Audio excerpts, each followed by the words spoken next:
بداية الرحلة مباشرة لاحظت جمال الطبيعة الخلاب، السماء الزرقاء والغيوم والمرتفعات والسهول الخضراء. اكو شي ساحر بهذه الأرض العراقية.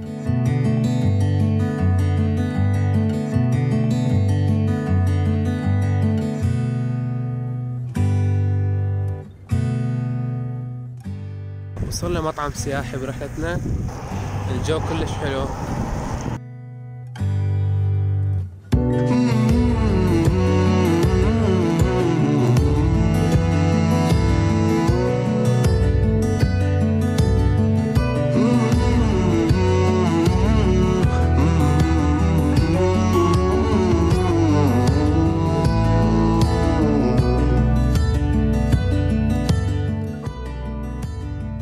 هسه أنا بالمصعد، باكر الصبح إن شاء الله نروح لشركة رينج روفر.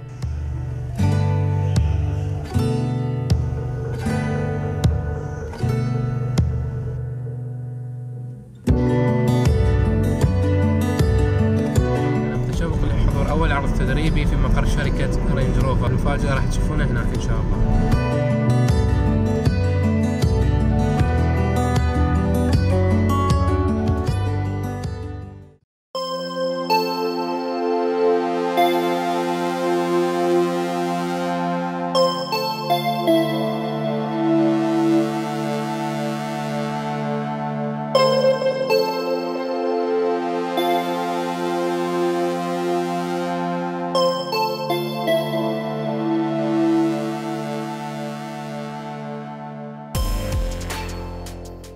اليوم كان يوم مثمر كلش ويوم كلش حلو ويا شركة راحة لخدمات المساعدة على الطريق، وتدريب مشترك مع شركة لاند روفر رينج روفر جاكور. تشوفون ورايا هاي السيارات.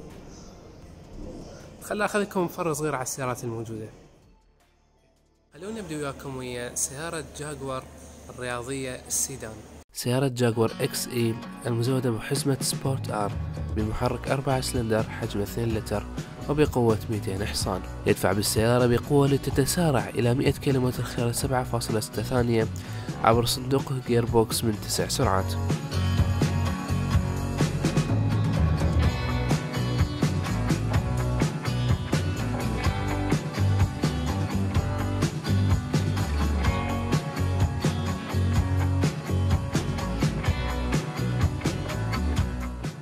سيارة الجاكور اف بيس سيارة SUV تمتاز بجمالها ككل سيارات الجاكور، وفيها محرك 4 سلندر بقوة 250 حصان وصندوق جير اوتوماتيكي من 8 سرع ونظام دفع بالعجلات الكلي All Wheel Drive. هاي لاند روفر ديفندر. الديفندر واحدة من أقدم السيارات وأكثر سيارات كلاسيكية من لاند روفر رينج روفر. اللاند روفر والديفندر هي مثال للصلابة، سيارة مثالية للطرقات الخارجية، سيارة مثالية كل الرحلات في أي مكان على الأرض. السيارة اشتركت بكثير من الراليات مثل رالي دكر بأكثر من مناسبة. سيارة مميزة الصراحة.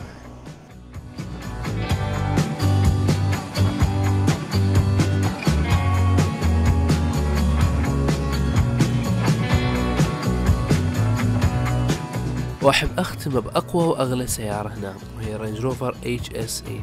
طبعا هذا الموديل يأتي بستسلندر، موديل ستسلندر بحجم 3 لتر مع سوبر تشارجر يعطي أداء رهيبا بقوة 340 حصان، ويرتبط بصندوق جير بوكس 8 سرع اوتوماتيكي.